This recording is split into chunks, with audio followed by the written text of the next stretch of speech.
juntos en la casa de papá para celebrar la Eucaristía del martes en la segunda semana del tiempo ordinario, hoy en la memoria obligatoria de San Antonio Abad.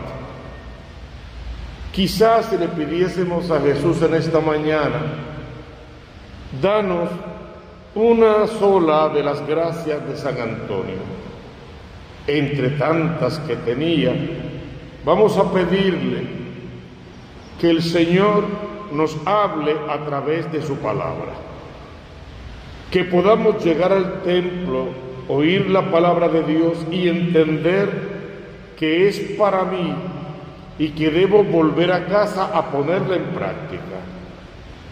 Cuando escuchó Antonio que la palabra decía, vende todo lo que tienes, el importe se lo das a los pobres, luego ven y sígueme.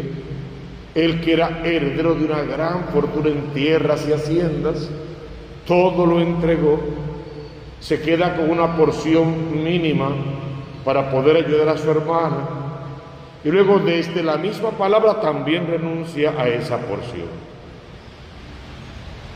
Luego va a vivir frente a lo que era su casa y a trabajar en la tierra en lo que pueda, porque entendió desde la palabra que el que no trabaja, que no coma. Y así el resto de su vida era la palabra de Dios hecha carne en su vida. Eran las frases evangélicas convertidas en acciones, y era la resonancia de su palabra hecha santidad. Pues con esa gracia, si la pedimos esta mañana, sería suficiente para empezar. Señor, háblame en tu palabra y permíteme, enséñame a convertir tu palabra en estilo de vida, para que después, hablando que sin hablar, cada vez que me encuentre con alguien y me vean, no porque soy yo, sino porque tú habitas en mí, puedan ver algo de ti, escuchar algo de ti y en cierta manera algún encuentro contigo, porque el fin último sigue siendo Dios. Eso mismo en la liturgia de la palabra de hoy, la primera lectura en la carta a los Hebreos. Hermanos, dice el autor de la carta, Dios no es injusto como para olvidarse de su trabajo y del amor que le han demostrado sirviendo a los santos ahora igual que antes. Dios es fiel, Dios va a dar a cada uno según lo que cada uno merece y te va a premiar por tus esfuerzos. Él jamás renuncia a sus promesas y te las va a cumplir. A cambio te pide que tú también seas fiel a lo que es tu bautismo y tu vida sacramental, tu apostolado diario y concreto. Celebrar esta Eucaristía no es un apostolado. Salir de la Eucaristía para poner en práctica lo que la palabra nos enseña y para poner en función al Cristo que nos comemos, y entrando en armonía y en contacto con nuestros hermanos, hagamos siempre el bien, siempre evitemos el mal. Ahí comienza el apostolado, al salir de la Eucaristía para hacer lo correcto. Y aún haciendo lo correcto, mucho cuidado, porque si lo hago para ser visto, para ser tomado en cuenta, para ser aplaudido o reconocido, perdí, porque ya recibí aquí mi recompensa. Siempre lo hago por el reino de los cielos. Y si hablo del amor de Dios a la gente, pero soy altanero, levanto calumnias, siembro cizañas, hablo mal de los demás, y de cualquiera que no piense o sienta como yo, lo descarto y hago pedazos su reputación, olvídalo. No hay paralelo, no hay posibilidad de que Dios habite en un corazón así. En apariencia, pues puede ser que recibas algunos aplausos y que alguien sienta lástima por ti. Pero no es por lástima que entraremos en el reino de los cielos, sino por transparentar el amor de Dios a todos los demás. Así continúa esta lectura, tratando de que entiendas el quehacer de Dios. Se presenta con Abraham, le hace dos promesas: te voy a bendecir y multiplicaré tu descendencia abundantemente. Pero no tenía un testigo mayor que él, por quien podía Dios jurar. Jurar es poner a alguien como testigo. Dios no tenía nadie por encima de él. Y en el antiguo por lo menos hacían falta 3 testigos, 2 o 3 testigos. ¿Qué hace Dios en su infinita sabiduría? Jura por sí mismo, se pone a él mismo como testigo, y como son 3 divinas personas en un mismo Dios, ahí están todos los testigos: el Padre, el Hijo y el Espíritu Santo. Jura y cumple su juramento, no se retracta. Por lo tanto, le da a Abraham ambas cosas: una gran bendición para su vida y una abundancia. Hasta hoy nosotros somos esos hijos de la abundancia de la bendición que cayó sobre Abraham. Pide Dios esta mañana que puedas entender la palabra. ¿Qué dice la palabra en torno a esto? Que tu sí sea sí, que tu no sea no, y lo que sale de ahí no viene de Dios. Que seamos honestos, hablemos con la verdad y mantengamos la verdad. ¿Tiene un costo? Pues que asumamos el costo y todas las consecuencias. Que tu sí sea sí, para que tus hijos se puedan fiar de ti, no duden del Cristo que habita en ti, te conozcan, te amen y te sigan a ti. Y tú dices la palabra como trampolín, no como sofá, porque como trampolín salto a Cristo. Como sofá o como cama me acomodo en zona cómoda, de ahí nadie me saca y me estanqué espiritualmente para el resto de mi vida. Entonces tu vida es un trampolín para saltar desde este suelo al cielo y llegar a una hermosa intimidad con el Dios del cielo, con el amor de los amores. Lee por favor esa lectura, refúgiate en el amor de Cristo, escucha su palabra, atiende todo lo que son sus mandatos, cúmplelos, sálvate y salva a tu casa. Y pídele que arranque de tu corazón todos esos sentimientos que te están matando, todas esas acciones que te destruyen por dentro y esas actitudes que no te sirven en el plan de salvación de Dios, para que vuelvas a ser la persona dócil, amable, afable que eres, y para que sigas desde tu silencio y, si quieres, desde tu sufrimiento, dejándole ver al mundo lo grande que es Dios y lo sanador y salvífico que es su amor. Porque cantaba el salmista: el Señor recuerda siempre su alianza. Lo decíamos en la primera lectura, Él es siempre fiel. Responde al Señor con fidelidad.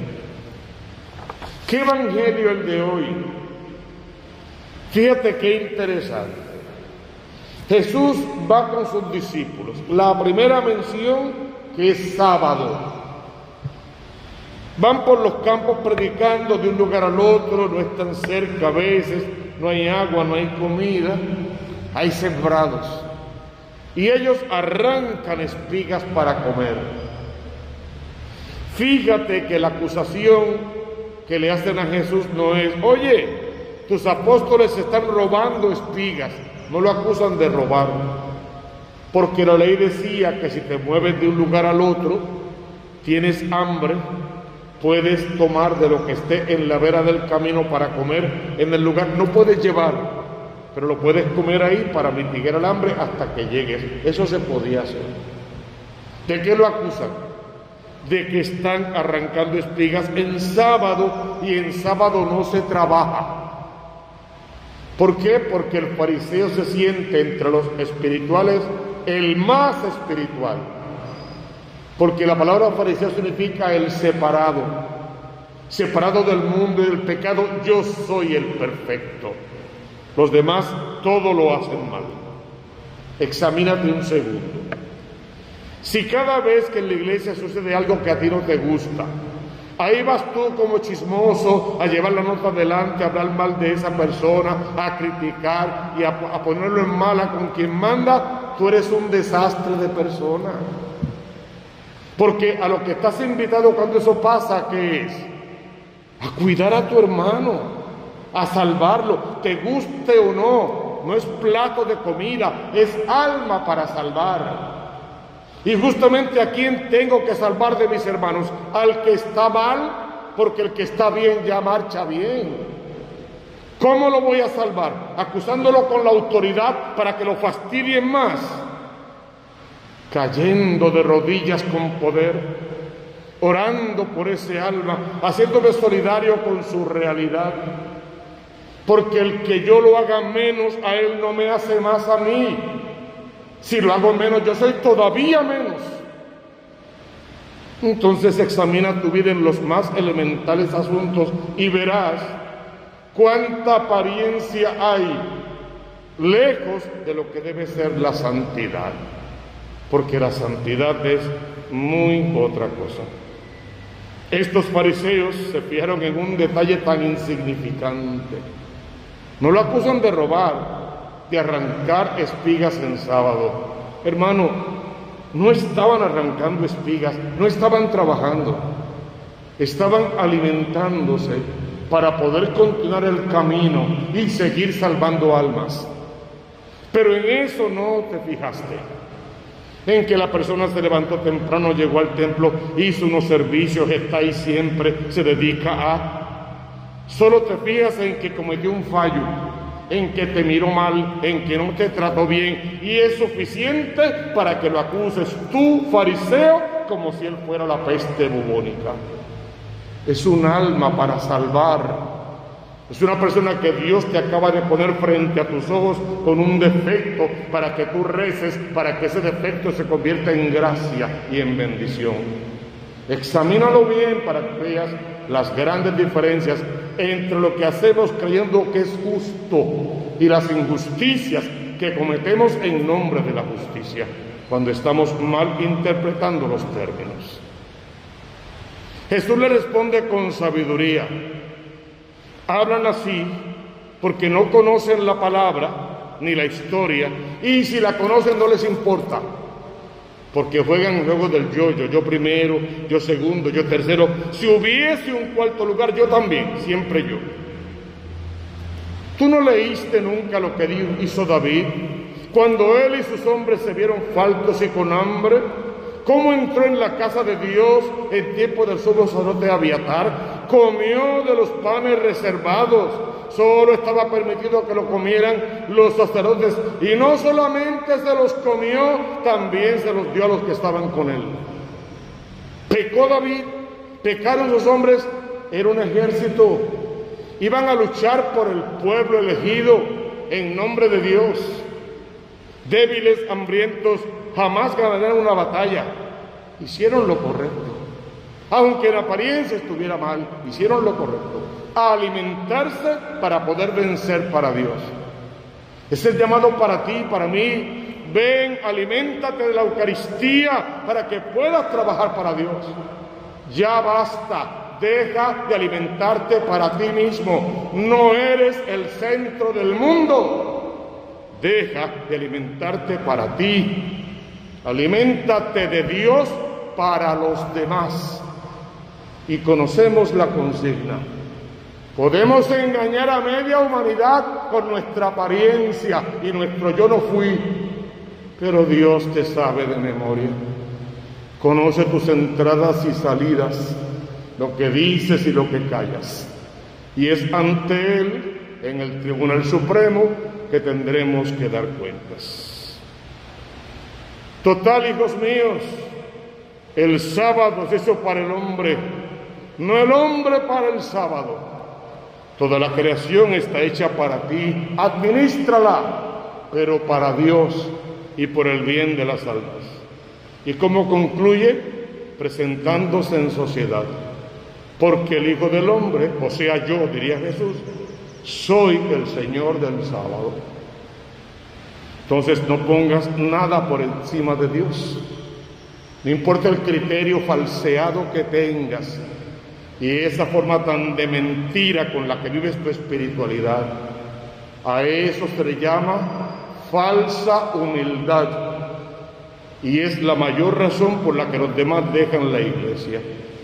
Cuando se encuentran con gente, los más espirituales, que son unos hipócritas.